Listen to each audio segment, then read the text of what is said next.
SMC series के day 1 में आपका स्वागत है। आज हम समझेंगे ब्रेक ऑफ स्ट्रक्चर क्या होता है। तो मान लो प्राइस इस पॉइंट से ऊपर जाना शुरू करता है, तो ये मार्केट का लो पॉइंट है। अब अगर प्राइस यहां से रिट्रेसमेंट लेकर अपने रिसेंट अप मूव का कम से कम 38% रिट्रेस करता है, तो ये मार्केट का एक नया हाई पॉइंट बन जाएगा। अब अगर प्राइस वापस ऊपर जाता है और अपने पिछले हाई को ब्रेक करके ऊपर क्लोज करता है, तो ये पॉइंट मार्केट का नया हायर लो कहलाएगा। और जहां प्राइस ने रिसेंट हाई को ब्रेक किया, उसे हम ब्रेक ऑफ स्ट्रक्चर या बोस कहेंगे। आगे अगर प्राइस फिर से किसी पॉइंट से नीचे आके रिसेंट अप मूव का 38% रिट्रेस करता है, तो ये पॉइंट एक नया हायर हाई बनेगा।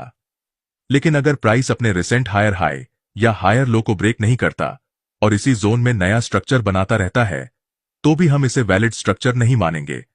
अब अगर प्राइस वापस ऊपर जाकर रिसेंट हायर हाई को ब्रेक करता है, तो ये पॉइंट मार्केट का नया हायर लो बनेगा और जहां रिसेंट हाई ब्रेक हुआ, वहीं आपका नया बोस होगा। लेकिन इस बार प्राइस इस पॉइंट से नीचे तो आता है, मगर अपने रिसेंट अप मूव का 38% रिट्रेस किए बिना यहां थोड़ी देर रुककर वापस ऊपर चला जाता है, तो इसे हम ब्रेक ऑफ स्ट्रक्चर नहीं कहेंगे, क्योंकि यह अभी भी अपने पिछले स्ट्रक्चर को ही फॉलो कर रहा है। यही कॉन्सेप्ट डाउन ट्रेंड में भी अप्लाई होता है।